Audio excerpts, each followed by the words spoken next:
Assume that 29.9% of people have sleepwalked. Assume that in a random sample of 1,511 adults, 474 have sleepwalked. So for part A, assuming that the rate of 29.9% is correct, find the probability that 474 or more of the 1,511 adults have sleepwalked. So for step 1, we want to first identify the values of N, P, and Q. We know the sample size, N, is equal to 1,511 adults. We know that the probability of 29.9% as a decimal is equal to 0.299. And to find Q, the complement of that is 1 minus 0.299, which gives us 0.701. Now you want to calculate the values of N times P and N times Q. So we know that N is 1,511. Multiplied it by P, which is 0.299. We multiply them together, we get 451.789, and that is greater than 5. And then again, N, which is 1,511 times Q, which is 0.701, gives us 1,059.211, which is greater than 5. So therefore, because they're both greater than 5, we can say that the normal distribution can be used to approximate this discrete probability. And now in step 3, we want to be able to find the mean, which is equal to N times P, and the standard deviation, which is equal to the square root of N times P times Q. So to find the mean, N, which is 1,511 times 0.299, which we found up here, is equal to 451.789. To find the standard deviation, it's the square root of N, which is 1,511 times 0.299 times 0.701. which then gives us a square root of 316.704089. Rounding that to 6 decimal places, we get 17.796181. Now in step 4, we want to be able to draw a normal distribution that's centered around the mean of 451.789, and then draw a vertical strip area centered over x equals 474. Now, since it is 474 or more, it is the same as at least 474, so it does include 474 and above, so we're going to shade to the right of the continuity correction. So let's draw our bell curve.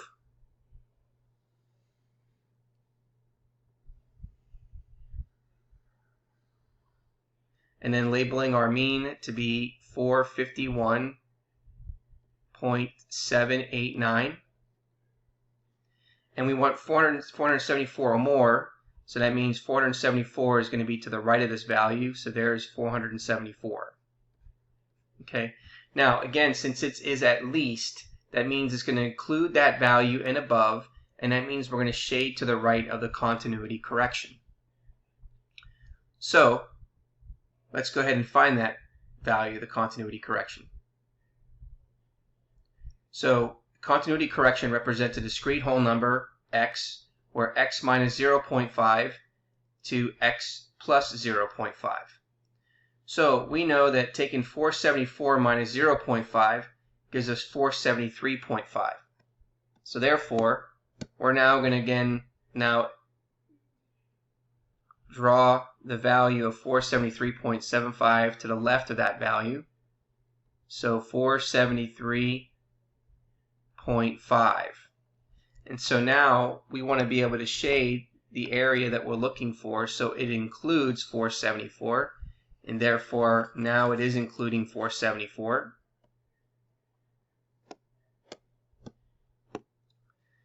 And so just to check again here, since it is 474 or more, it is the same as at least 474, so it does include 474 and above, so we shade to the right of 473.5.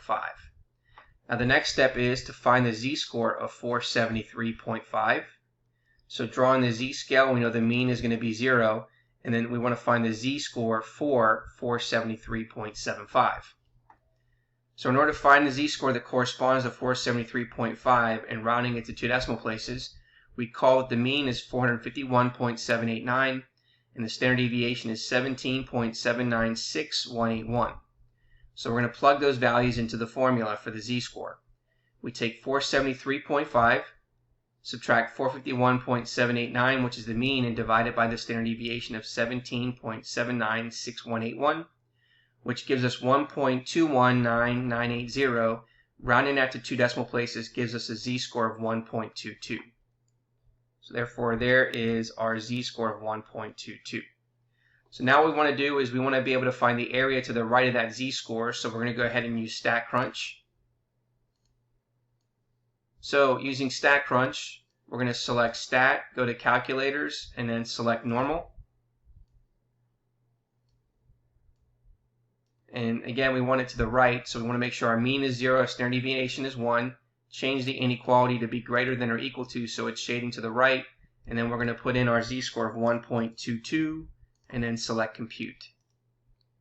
And now we're going to take a look at the probability that it gives us.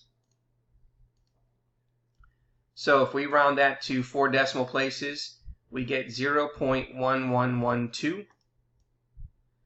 So we would say that the area to the right of z is equal to equal to 1.22 is 0.1112 rounded to 4 decimal places. Therefore, it is assumed, if the assumed rate is correct, the probability that 474 or more of the 1,511 adults have sleepwalked is 0.1112.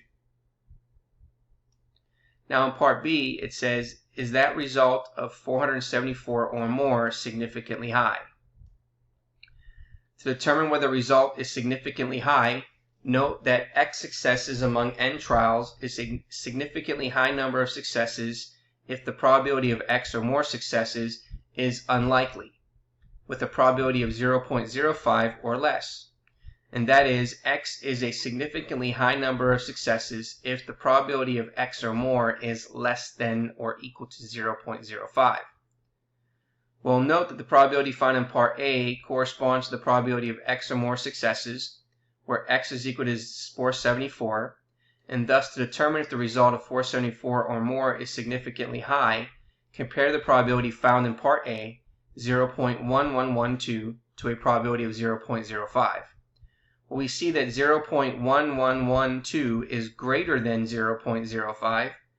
Therefore, we would say no, because the probability of this event is greater than the probability cutoff that corresponds to a significant event, which is 0.05. Now in part C, it says, what does the result suggest about the rate of 29.9%? Well, if under a given assumption, the probability of a particular observed event is very small, and the observed event occurs significantly less than or significantly greater than what one would typically expect with that assumption, conclude that the assumption is probably not correct. Otherwise, conclude that the assumption may be correct. Use this information and result from part B to evaluate the assumption about the rate of 29.9%. Since the result of 474 adults that have sleepwalked is not significantly high, it is not strong evidence against the assumed rate of 29%.